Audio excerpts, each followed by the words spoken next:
Bismillahirrohmanirrohim. Demak, 8-darsimiz Muhammad sallallohu alayhi vasallam haqlarida savol-javoblarni o'qib, tarjima qilamiz. Asiya, o'qi. Masmun nabiyuna. Masmun nabiyuna bo'ladi. Ha, masmun nabiyuna bo'ladi. Nimaga? Nimaga bo'lyapti? Izofa zanjiriga. Nabiyimizning ismi nima? Muhammad ibn Abdullah ibn Abdul Muttalib ibn Hashim ibn Abd Manaf. Qo'shib o'qiysiz. Muhammad ibn deb o'qiysiz. Muhammad ibn Abdullah ibn Abdul Muttalib ibn Hashim ibn Abd Manaf. Muhammad ibn Abdullah ibn Abdul Muttalib ibn Hashim ibn Abd Manaf. Demak, Payg'ambar sollallohu alayhi vasallamda ismlarini aytyapti. Biz payg'ambarimiz ismi nima deganda Muhammad sallallohu alayhi vasallam ekani. Kim o'g'li ekan? Abdulloh. Bobolarning oti Abdul Muttalib. Abdul Muttalib. Dadasi Hashim. Uni dadasi Abd Manaf. Xo'p, Ibrohim. Min ayyi qabilatin huwa? U qaysi qabiladandir? Min Qurayshdan, min Bani Hashim, Bani Hashimdan, va Quraysh min al-Arab va Quraysh Arabdan. Qurayshun min al-Arab. Quraysh Arabdan. Arab qabilasidan ekan, Arab qabilasiga kiradi. Xo'p. Hop, keyingisi. Bo'ling Abdurashid. متى ولد؟ في عام 500 في عام ماذا خمس مسؤول اللي 53 قبل الهجرة الموافق 571 للميلاد. ميلاد ولد.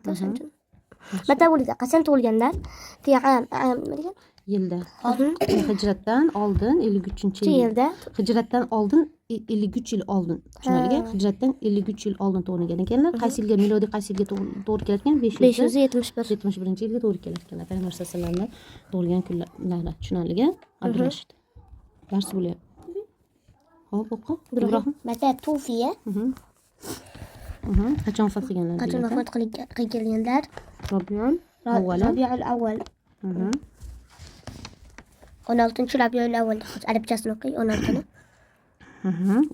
Demak, sadis 16 Rabiul avval. bo'ldi. Hop, davom etamiz Asiya. Ayna ولد? qayerda tug'ilganlar? Fi Makkati. Fi Makkati bo'ladimi? Fi Makkata bo'ladi.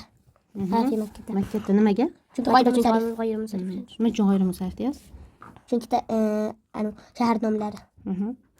Makkada tug'ilgan ekanlar.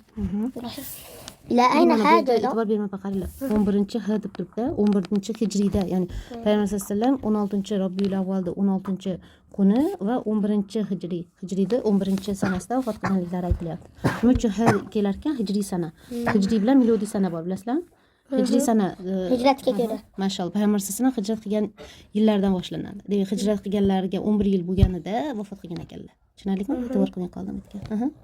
Ibrohim. Ila ayna hajara? Qayerga hijrat qilganlar? Qayerga hijrat qilganlar? Ila al-Madina, Madinaga. Asiya. Uzkur ba'da asma'ahu.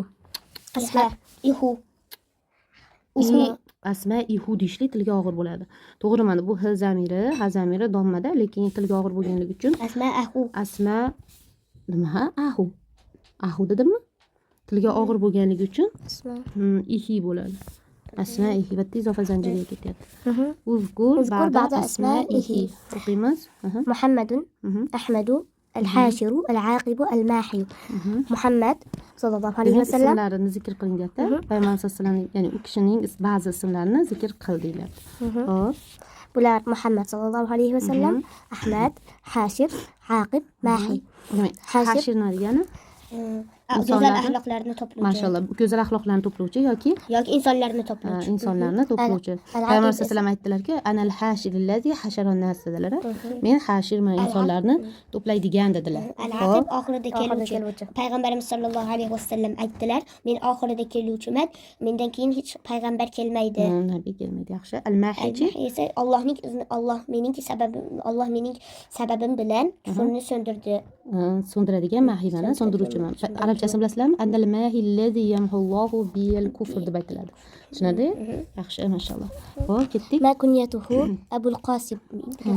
Uning kunyati nima edi? Abul Qosim edi. Abul Qosim. Nima uchun Abul Qosim deyiladi, Ibrohim? Chunki bitta bolasi bo'lgan Qosim o'lib qolgan. Birinchi farzandlarida. Tushunarlimi? Masalan, men hozir birinchi farzandim kim? Asiya. Shuning uchun men nimaman? Ummu Asiya. Agar siz bo'lganingizda nima bo'lardim? Ummu Ibrohim. Degan arablarda birinchi farzand tug'ilsa, uni o'sha nimasi bo'ladi? Kunyasi bo'ladi. Davom etaylik. Davom etamiz Ibrohim, siz o'qing. Men avladuhu bolalari kim?